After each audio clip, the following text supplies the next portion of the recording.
Chapter 24. The story of John the Baptist's end.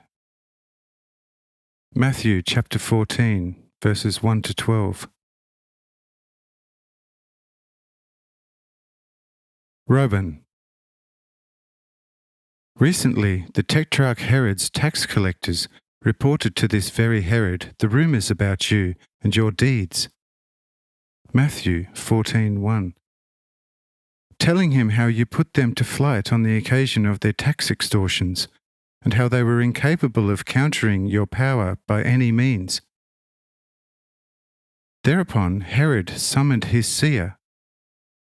This one, firstly of a fine feather, and who secondly, as a secret disciple of John, could not forgive this prophet's murder by the former, here found an opportunity for immediate revenge on Herod, telling him with firm face and speech, "This is John, risen from the dead, and is now working such signs against you." Herod took fright, returning, shaking to his servants and saying, "This is not the carpenter's son whom I know, for he had barely 5 years ago, with his father Joseph, erected a new throne for me, and although only a carpenter of the future, showed substantial skill in spite of being a simpleton. No, this the John beheaded by me, who has risen from the dead, and as an indestructible spirit is now performing deeds against me that no other man can perform." Matthew 14:2. Hence you should undertake nothing further against him, for this could bring the greatest disorder over yourselves and me. To this his servants are supposed to have goggled their eyes, departing in bewilderment, because within themselves they know that you are not John, yet feared to argue with the incensed Herod. But we asked the chief after this account what there is to the murder of John. Matthew 14:3. For Herod caught, tied, and threw John into prison because of Herodias, the wife of his brother Philippus. Since we knew quite well that Herod had thrown him into prison, but that he had him murdered as well, we did not know a syllable yet. Thereto the chief told us briefly that Herod at first was, albeit in a remote sense, an adherent of John, regarding him as a distinctive wise man, and hence he took him up in his court, intending to learn secret wisdom from him. Matthew 14:4. Since John had said to him, "It is not right that you have her." Since he was not, however, willing to give up his iniquitous love for Herodias, his brother Philip's wife, John got incensed, saying to Herod in a most intense manner, "It is not lawful before God and your brother for you to have her. For it is written that thou shalt not covet thy neighbour's wife." Matthew 14:5. And he would have liked to kill him, but he feared the people, since they regarded him as a prophet. This infuriated the haughty Herod, letting John be thrown into prison, and would have had him killed forthwith, if he had not feared the people, who regarded John as a prophet. Matthew 14:5. It so happened that a few days later Herod was holding his anniversary celebrations.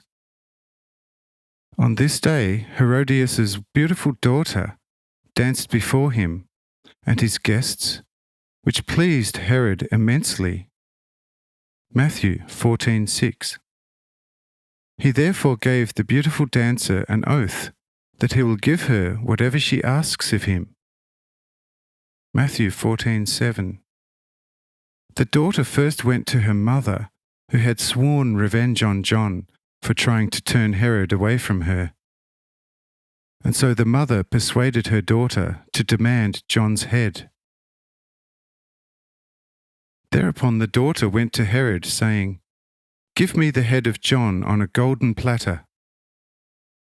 Matthew 14:8. Here the king became really troubled, not so much for John's sake, but because of the people who he feared would take revenge on him. On account of the oath and those sitting with him at the table, he commanded his servants to give the daughter what was requested. Matthew 14:9. And the servants went and beheaded John in prison. Matthew 14:10. After first removing several of his disciples with certain artifices, then carrying John's head on a platter into the dining room to hand it to the daughter. The latter then passed it to the mother. Matthew 14:11. His disciples then returned, finding John's body with the greatest trepidation and sorrow. They carried the body outside and buried him. Matthew 14:12, in the presence of thousands who wept and cursed Herod and his household countless times.